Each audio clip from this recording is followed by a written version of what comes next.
నమస్తే SR7 TV news కి స్వాగతం. అనంతపురం జిల్లా తాడిపత్రిలో తాడిపత్రి మున్సిపల్ చైర్మన్ జేసీ ప్రభాకర్ రెడ్డిని human rights association for justice women president Kakarla Saraswati మరియు కమిటీ సభ్యులు కలిశారు. ఈ సందర్భంగా జేసీ ప్రభాకర్ రెడ్డి వారికి కొన్ని సూచనలు చేశారు. జేసీ ప్రభాకర్ రెడ్డి చెప్పిన సూచనలు ఖచ్చితంగా పాటిస్తామని, మాకు కార్యాలయం లేకపోవడంతో జేసీ ప్రభాకర్ రెడ్డి సొంతంగా ఒక కార్యాలయం ఏర్పాటు చేయిస్తానని చెప్పారని అన్నారు. ఈ కార్యక్రమంలో స్టేట్ కన్వీనర్ గుత్తా భాస్కర్ నాయుడు, శంషాద్, రామతులసి, ముబీనా, రమ్య, శ్రీకాంత్ రెడ్డి పాల్గొన్నారు.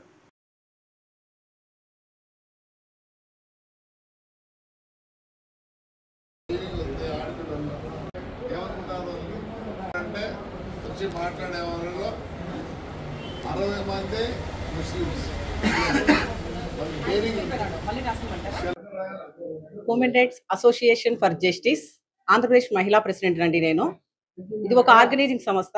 మేము ఈరోజు దీపావళి పండుగ సందర్భంగా తాడిపత్రి మున్సిపల్ చైర్మన్ గారు గౌరవనీయులైన ప్రభాకర్ రెడ్డి గారిని కలవడానికి వచ్చాము.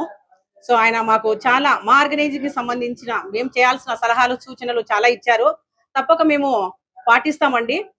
పెద్దవారు చెప్పిన ప్రతి ఒక్కటి మేము పాటించడానికి సిద్ధంగా ఉన్నాము. మా సంస్థకు హెల్ప్ చేయడానికి కూడా తను ముందుకు వచ్చారు. ఒక రూమ్ లేదు మాకు మా ఆర్గనైజింగ్ కి, అది కూడా ప్రభాకర్ రెడ్డి గారు చేస్తామని చెప్పారు. థ్యాంక్ యూ సో మచ్ మా నుంచి, మా టీం నుంచి.